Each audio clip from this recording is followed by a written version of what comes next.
Arabia, a country that's really been making a name for itself in the football world recently. Wanting to become one of the best leagues in the world, they've been spending top dollar in attracting some of the very best talent on offer in the game, whether it's veterans or up-and-coming stars. Now, as a result, the shake-up of the football landscape has lent itself to some very big questions that are on a lot of people's minds. Is this model really sustainable, for example? Will it really work? Will the Saudi League actually really be able to compete with Europe's top leagues?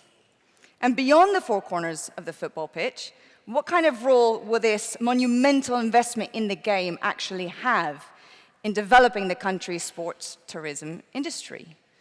Well, some major and absorbing questions to be closely examined now in partnership with the Roshn Saudi League in discussing Saudi Arabian football past, present, and future. So please give a very warm welcome now to Carlo Nohra, Chief Operating Officer at the Roshn Saudi League, Peter Hutton, Board Director at the Roshn Saudi League, Jordan Gardner, Consultant at 21st Group, Luis Vicente, Chairman at Apex Capital. Don't be shy, guys, you can all come out now.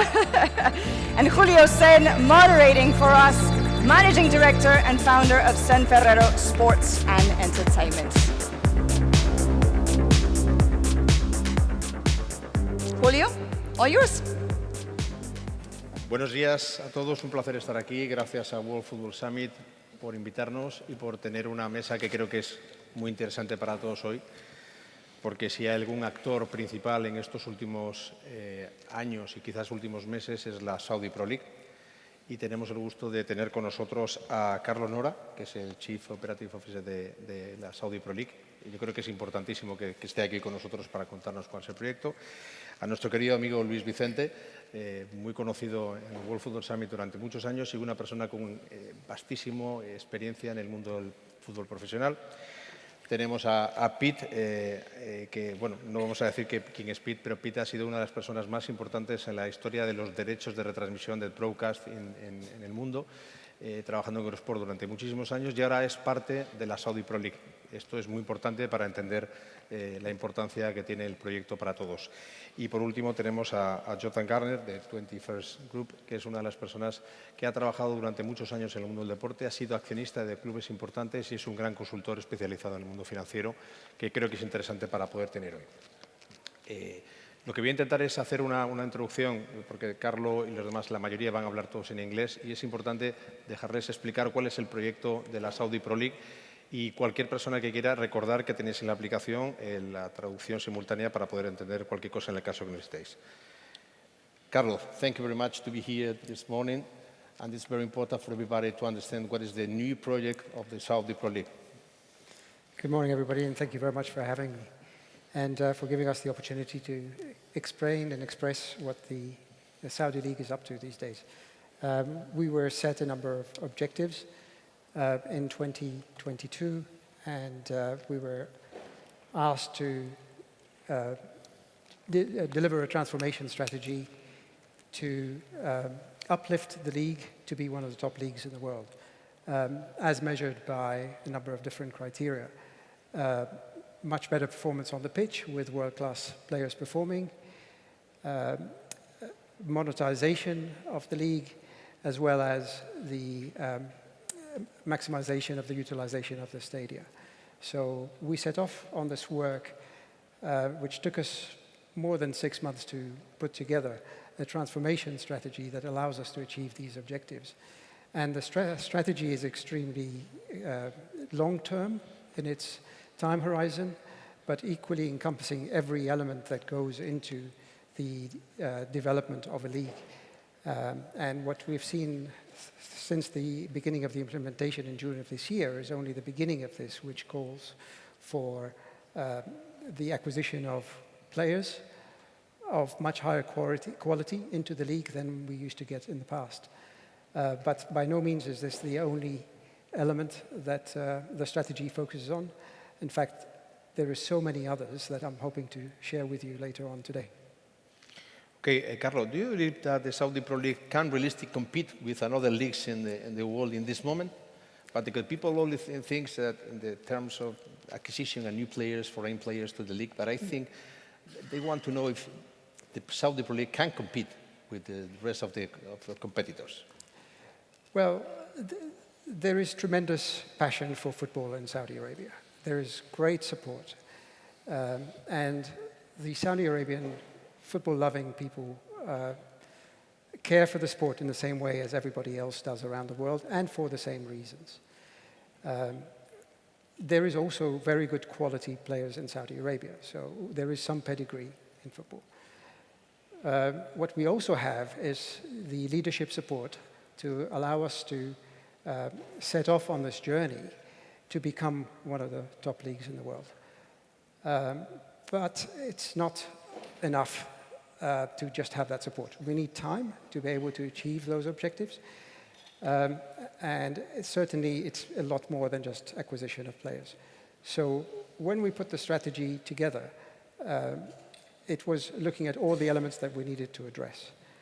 And we discovered, and I don't think it's too difficult to discover these things, that we needed support on the pitch. So player acquisition and player development. And player development I will stress on. Also off the pitch, so in the governance of the league and the governance of the clubs, but also what I call kind of the backstage, the promotion, marketing, and the commercialization of the league, but equally then the front office. How do we present the fans with the experiences that they need? Now, with all of that, with a vision to become recognized as a leader in league development, in club development, in commercialization, in player acquisition. All of this is to be able to provide inspiration, excitement, experience to the Saudi people. So, going back to your question, we don't look at this as a competition. In fact, we learn from Europe. We look up to what is happening in this part of the world, and we learn a lot from what is going here.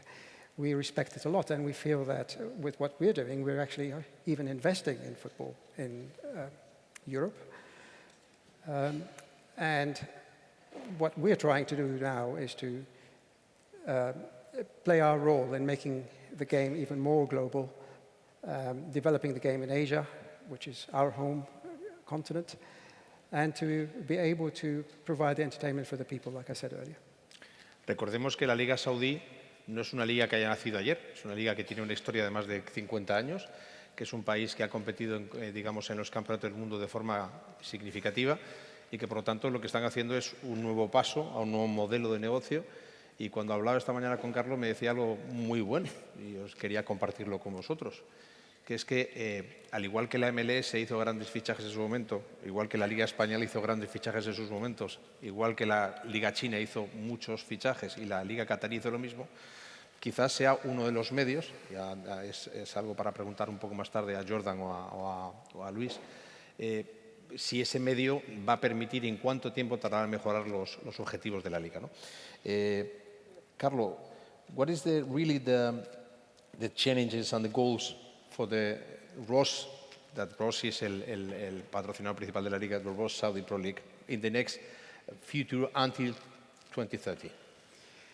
Yeah, look, we had to take a very long, hard look at ourselves and see where we stood in time, and discovered that,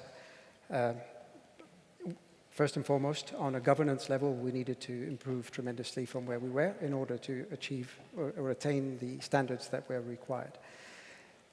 We looked at the commercial space and realized that, one, we were not maximizing the revenue streams that we were actually functional in, but equally, we're leaving a lot of money on the table with streams that were completely untapped. So we had to address that.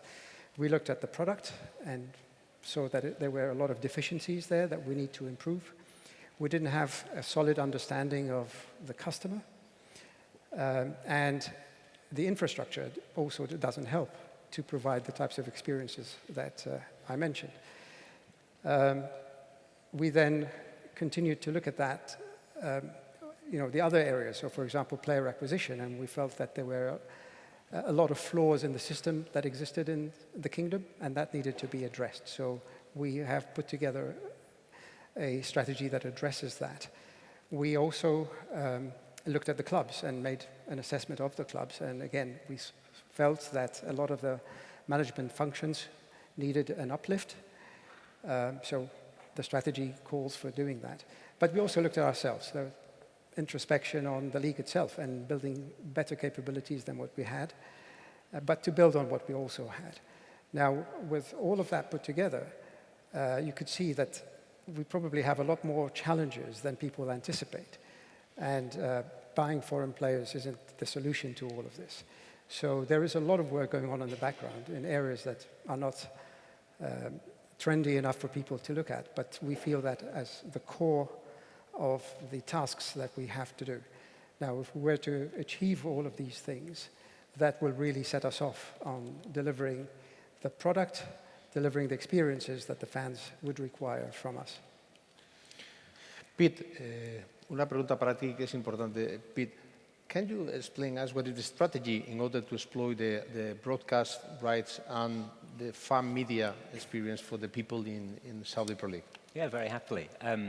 I think one of the great things about the project is the ambition is huge and the funding is superb. You know, we've clearly got a vision that we're working to. So the problem that me and Carlo have is to execute to that vision. And one of the good things about where we were was on the broadcasting side, we had one very strong deal with NBC Saudi Sports Channel, which gave us the MENA rights deal. But before Cristiano Ronaldo was signed, really there was no international distribution of the league. So we were able to step in, and now the league is available in almost every territory worldwide. We're seeing significant revenues, growing very fast, certainly at a speed faster than any other league around the world. But also we've been able to do it in a new way, because the fact that we didn't have that history, we didn't have those broadcast contracts in place, meant that we could open up the footage. So we changed our broadcast contracts to give more footage availability to the players, to influencers, to get the story out there from a different source of information. This is not just about people watching a 90-minute game. You know, we need to get people interested in the storylines of Saudi Arabian football, and therefore that's a huge opportunity. So we're working with WSC, with Greenfly, with Imagine, so strong digital agencies. We're working with IMG Digital to try and put that through to the clubs and just make sure the stories are told in locations where people will hear the stories. And that's been a great part of this project. Okay, one question es bastante interesante, ¿no? El presidente de la Federación Portuguesa de Fútbol hace un ratito nos decía que el fútbol es capaz de cambiar todo. Y algo está cambiando, y también está cambiando algo en Arabia, en Saudi Arabia, que es el fútbol femenino. 2 years ago, Saudi Pro League begins the women's football in your country. What will be the future of this industry with the women's football?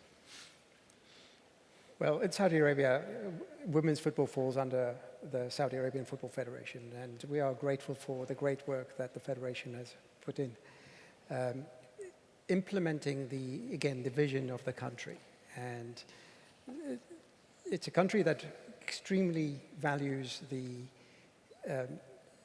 women's football, and the Football Federation were given a budget and say, you have to go to work and make sure that we open up the game for women's football. And we've seen some tremendous changes happen in the last couple of years in that space.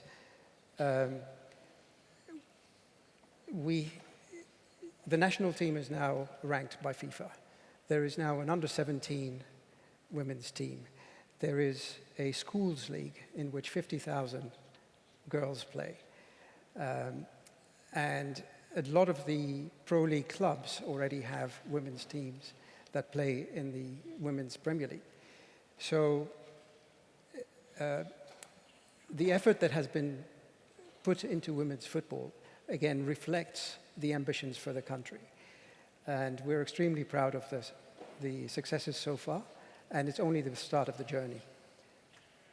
I think also on the women's football, it's important to say that the talent is coming in too. You know, we saw the signing of Ashley Plumtree this week for Al Hilal, who was part of the Nigerian side. We have players from the Women's World Cup from the Moroccan team already there. We have French players in the league. So you're seeing that influx of talent as well. And it's nice to see just how fast that infrastructure is growing. But as Carlo said, it's not based purely on top-level players. It's not about headlines. There's an infrastructure below it where to see the schools football is remarkable. You know, particularly the pace of change in the country, to see that many active girls playing football, going to games, both men's games and women's games. You know, that's a huge transformation in the country.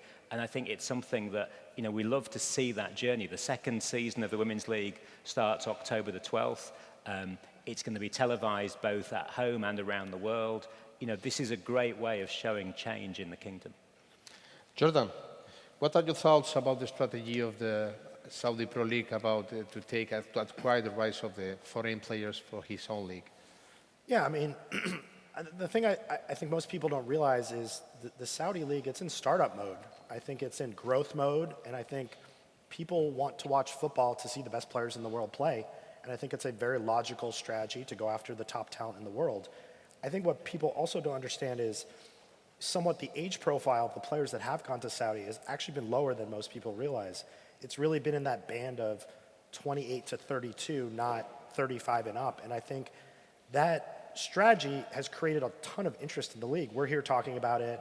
I walk down the street in major European cities and you can see Al Nassr shirts for sale. I can watch games on television in the United States. So I think there's a long-term phased approach. Obviously, as Carlo mentioned, this is a long-term strategy. For now, it makes a lot of sense. Moving forward in phases 2, 3, and 4, it's more obviously about infrastructure, youth development. Can there be more of a replication like a transition we saw in Major League Soccer where it went from a perception of being a retirement league to now top talent is coming through MLS academies, excellent investment in infrastructure. They're going down to South America. It's becoming a jumping off point for young talent. So I think it's very easy to criticize the strategy, but the bottom line is the strategy is working to create interest in the league and it's growing the game in that country in a way that I don't think would have happened in any other way. Dejarme hacer una pregunta a Jordan, que creo que es interesante, por intentar comparar un poco el modelo anterior que se produjo en la Liga China y lo que se está produciendo en Arabia ahora mismo. As external observer, what is your opinion about the difference between the Chinese model and the Saudi Pro League model? I think it's a very good question. Yeah, I mean, we could probably spend the whole day talking about this topic because it is a super interesting topic and it delves into politics. But I think there are pretty strong contrasts between football in Saudi now and football in China now and going back 4 or 5 years. As Carlo mentioned, the footballing culture in Saudi is strong, very strong. I was texting with Peter about a month ago. I turned on a game, and you can tell watching a lot of these games, particularly between the top teams, that people genuinely care about the sport in Saudi. The national team has done actually quite well in comparison to other teams of their size. They beat Argentina at the most recent World Cup. You don't have any of that in China. China, the footballing culture, is many, many, many years behind. But I think the most pertinent difference, and you can hear it up on the stage with these guys, is there's a cohesive strategy in terms of how we're going to allocate resources, how we're going to grow the game, women's academies, men's football. That didn't really happen in China. It was very much a piecemeal approach. We're going to kind of throw a lot of money to the wall. If you look at the Chinese approach, again, it wasn't just domestic. It was, we're going to kind of give a pass to investors to invest money into European football clubs from Chinese ownership. And of course, all of that is gone now. So I think people would be it's very easy to dismiss and say, okay, what's happening in Saudi? It's just like China, it's going to go away. I think that's a very dangerous way of going because I think what's happening in Saudi now is very serious and it's sustained and there's a clear long-term strategy. And I think, you know, your point about what it's built on is really important. You know, the Saudi Pro League is 50 years old. I was there in China when the National League was started in the 90s, and it was new teams being plonked in the ground, and then they had to create a fan base. You know, these teams, some of them go back 70, 80 years, so there's a historic generational fan base there. And you look at the quality of what's been achieved. You know, the Saudi team is the under-23 AFC champion. Mm-hmm. It's played in 6 of the last 8 World Cups. It went to the last FIFA Club World Cup final. You know, this is a established football environment. And then it's based on a demographic which clearly suits the growth of football. You've got half the population of the country under 30. So you've got a much younger population coming through. And it's a hearts and minds campaign to get them playing, make them actively part of the process. And then we can see the foundation of growth built on these really strong foundations. Good. Luis, ¿Qué piensas acerca de la política que han iniciado los saudíes, ya no solo de implementación de nuevos jugadores para incrementar el valor de la liga, sino también incrementar el valor de sus derechos comerciales? ¿Cómo consideras que tiene que evolucionar de forma razonable el mercado en Saudi para que ese proyecto tenga un futuro brillante? Gracias, Julio. So, first of all, thank you so much for being here, and I think that's a great panel, and thank you as well for the Saudi Pro League to be talking openly about, what they are doing, because I think it's very important for football. I think 5-6 years ago, one of the last times I was here, so we were talking about the big shift, from B2B to B2C. And we were talking about, how actually football was transforming itself from a sport that was controlled for many years for rights holders, for broadcasters, and from commercial partners, to effectively a new ecosystem where, technology and data companies, where investors and athletes and fans were taking a much bigger role in the decisions of the game, in the concepts and in the strategies to be implemented. And we talked for many years about football is global, right? And all of us, talk about that. It's the largest sport in the world, it's the largest community in the world. We talk always about football being an ignition to development, social responsibility development in so many parts of the world. And I think it's very unfair sometimes, when we just look at, what the Saudi League is doing just on the player side, because it's easy to look at all the talent that is flowing into the country. But, it's very important to actually understand not just what it can do, for the country, what it can do for that league, and what it can do for football, across the full ecosystem. And I think first time I went to Saudi Arabia was maybe 25, 26 years ago. I come now regularly, and it's unbelievable, the transformation. And again, and football has that power as well, and I think that's, Peter just said it, with a very young population, it's so important that actually the Saudi League can be a magnet, right, to implement that social change. The openness to women's football and women's sports, and all the empowerment of women inside the kingdom, and unbelievably important as well, the commitment that football can do, to empower that. And I think as well, when you look at other leagues, let's be honest, and that, I've been talking about this for many years. That doesn't exist a perfect league today in the world, right? Even Premier League, which everybody says is the model, is full of holes, right? And La Liga as well, right? And everyone is doing a great job, but effectively the model needs change, right? So we have a model for many years in the industry that effectively is about risk transfer, right? So we do the media rights deals, so we pass the risk to the broadcaster. And so Peter used to be on the broadcasting side, and he was the one that has to do and effectively, resell those rights and make sure that, effectively, there was a return on investment. So the same on sponsorship. And we actually gravitating today in a dangerous, place where, effectively the industry has been spending much more than effectively can earn. But it's not been done in an investment perspective. And I think what the Saudi League is doing today is so important if actually other leagues can be clever enough to understand this is an incredible opportunity for testing, trial, and experiment, right? Because by the demography that you have in Saudi, effectively, maybe you have the best country in the world to test effectively what we are going to build to Generation Z. How are we going to bring Generation Z into football? Naturally, not forcing them, because they are never going to, adopt if they are forced. So how we are going effectively to bring technology and data as part of the main offering, which effectively also what the Saudi League is doing.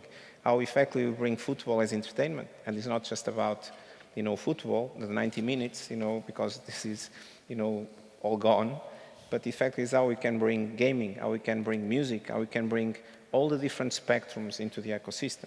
How we can make the fans part of the offering in content, right? Again, what Peter was saying as well in terms of bringing influencers, giving the athletes as well a voice. It's incredible the power that fans and athletes have to tell the right stories, right? And they tell probably the best stories we have in the sport, right? It's not the ones that we see on TV, or it's not sometimes the ones that clubs want to show us, right? It's effectively the micro-influencers, effectively the athletes that live the game actually in first persona.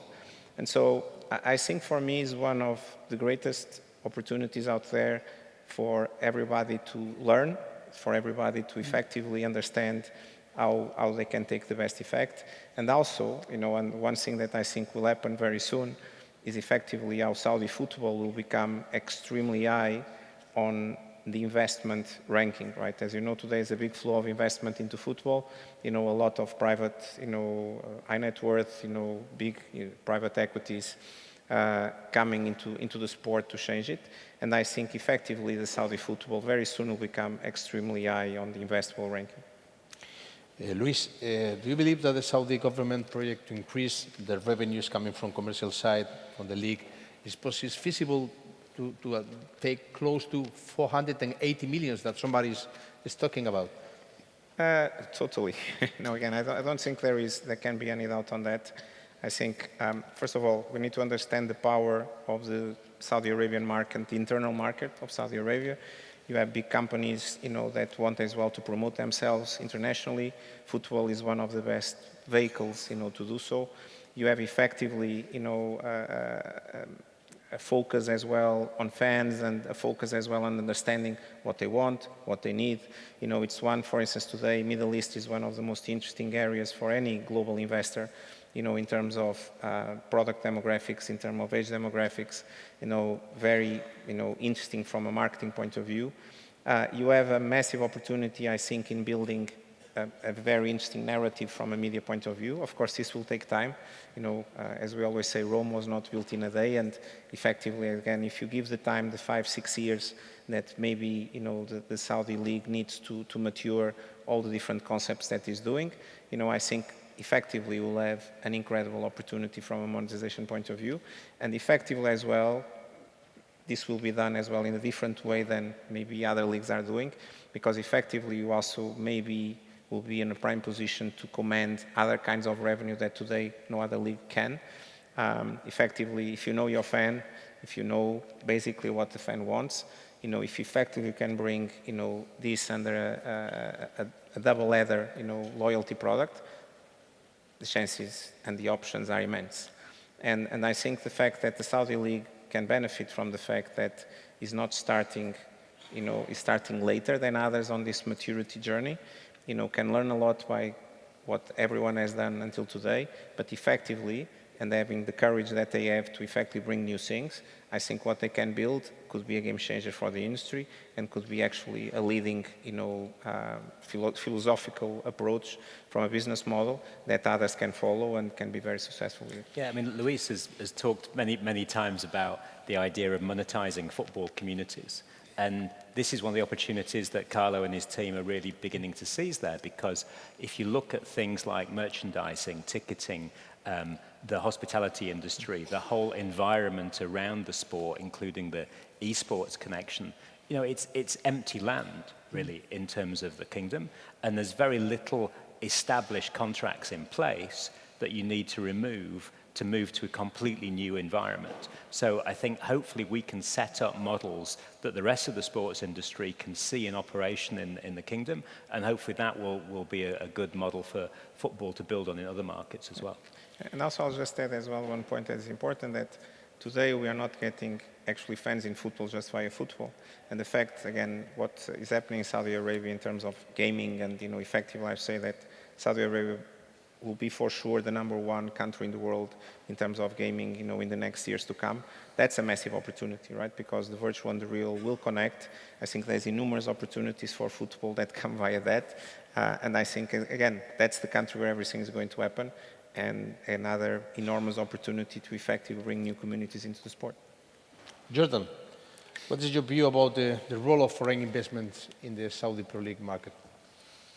I mean, look, you've seen the rumors, I think, that Red Bull is already looking at potentially buying a club in the Saudi Pro League.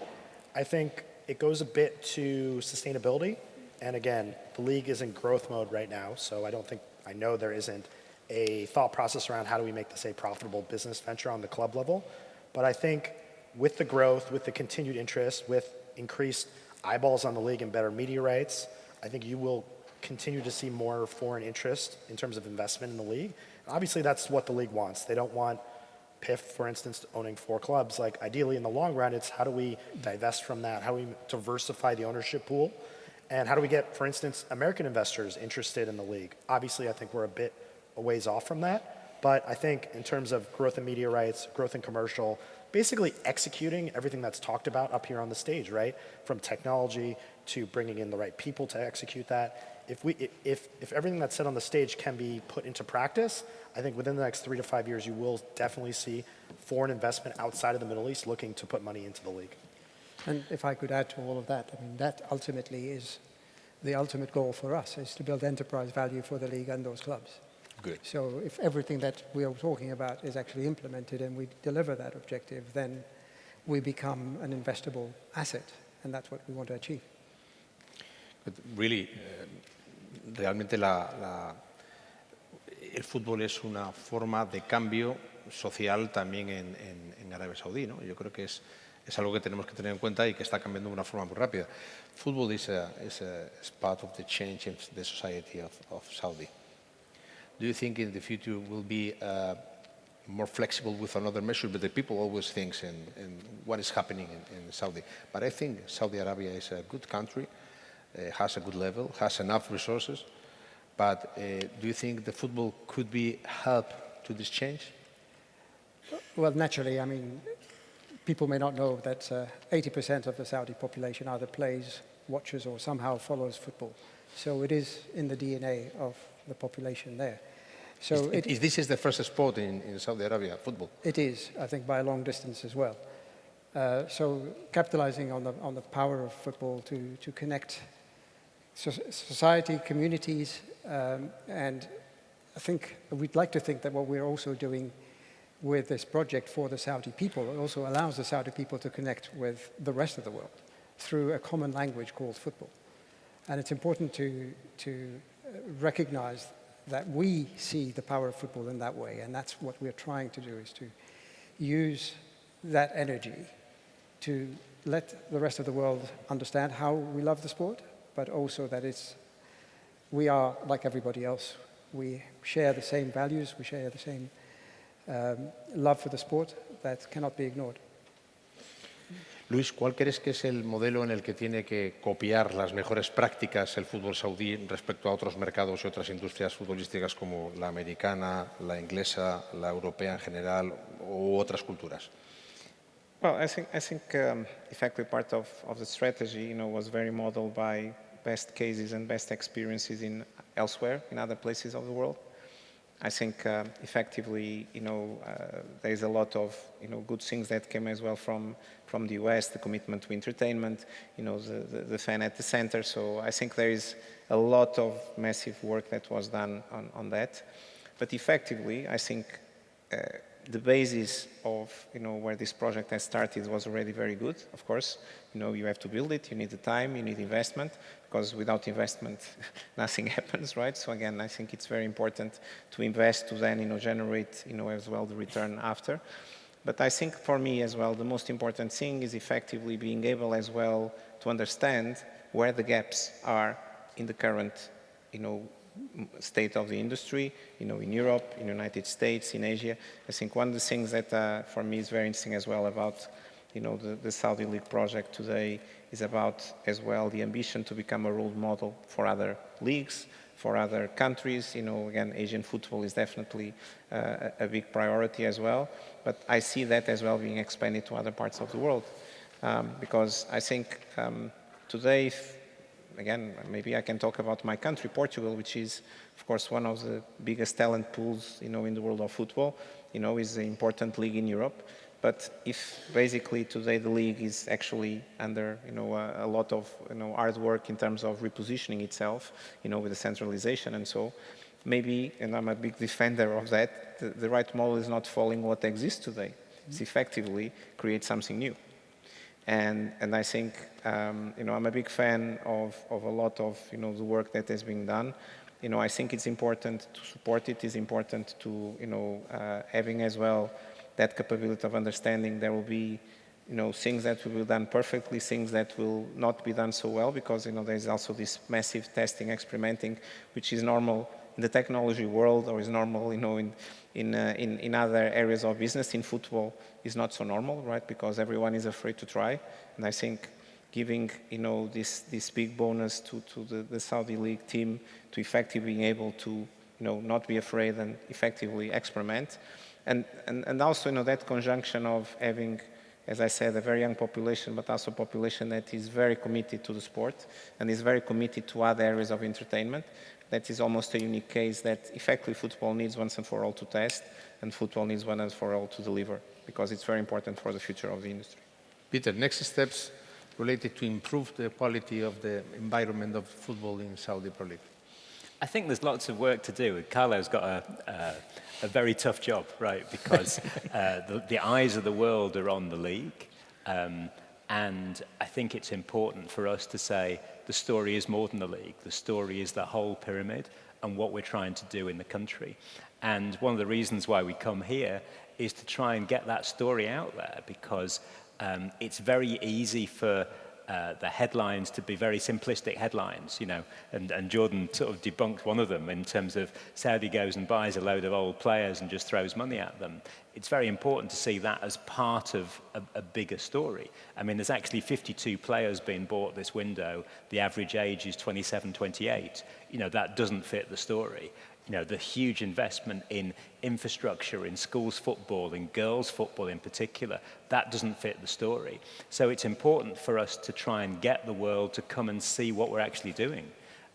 So we come here for a World Football Summit. We want one in Jeddah. We want people to come and watch the Club World Cup in December. We want people to see what the country's like and then base their opinions on reality as opposed to what it was 5, 10, 15 years ago. So I think that's part of our challenge. But it's not a glamorous challenge, right? It's daily effort, it's slog, it's try and improve the standards, it's try and make the stadium the right size for the games and then to fill the stadia. It's about improving infrastructure like lighting, it's about improving all this detail that is not a very sexy headline story, but we need to do that to give it a really solid base. Yeah. And one point that as well, just going back on what Peter is saying, is there is also two very important points, in this strategy. So one is women, right? And effectively, again, we've been talking a lot worldwide about women football and all the big hype about it. Effectively, women football need as well to find its own way and its own journey. And I think as well, what is being done now with the new Saudi Women's League is very important as well, because it's building its own vertical, it's building its own strategy, as well, working side by side with men, but having its own individual strategy, I think is very important. And then as well is one of the countries where there is the largest level of mass participation, right? In sports, in many sports, but football as well. And again, one of the untouched, maybe probably the largest untapped area in our sport is the amateur side. Right? And I think as well, Saudi will be a very interesting case, when you start to connect as well, the women's football, men's football at professional level, but also the amateur side and the grassroots is incredibly important. Carlo, next steps. Next tips for the people to know what is happening there. In the short time, maybe 1, 2, 3 years, but it's good to the people to know. Yeah, look, I've already shared, I think, with you the breadth of this project, and there is work in every area that we need to do. So there are plenty of opportunities because we need the support in order to achieve these objectives. And we don't claim that we have all the answers to all the questions. We just know what we want to do and how we need help to get there. So Saudi's open, Saudi League is open for anyone that has services that can support us on this journey to achieve what we need. But at the moment, I think if I was to put my finger on one thing that we need to quickly improve, that would be the infrastructure for the matches, for the clubs. And the advent of the foreign players is also helping accelerate that process. So this whole strategy, and as we start the implementation of the strategy, we're noticing now how quickly we have to move on everything else in order to raise the tide that will raise all ships. So it's very exciting weeks, months ahead, and that's literally the time horizon that we work to now. We can't think years ahead. Yes, the strategy is there, but the execution of everything on every level is keeping us extremely busy with a small team. That's why we have to call on the likes of Peter to help us. I'll give a lot of credit to the guys on the stage with how far the league has come in such a short period of time. I mean, even from a media rights perspective, I'll be scrolling on Twitter and you can see clips of goals from the Saudi League. You can watch the games on television.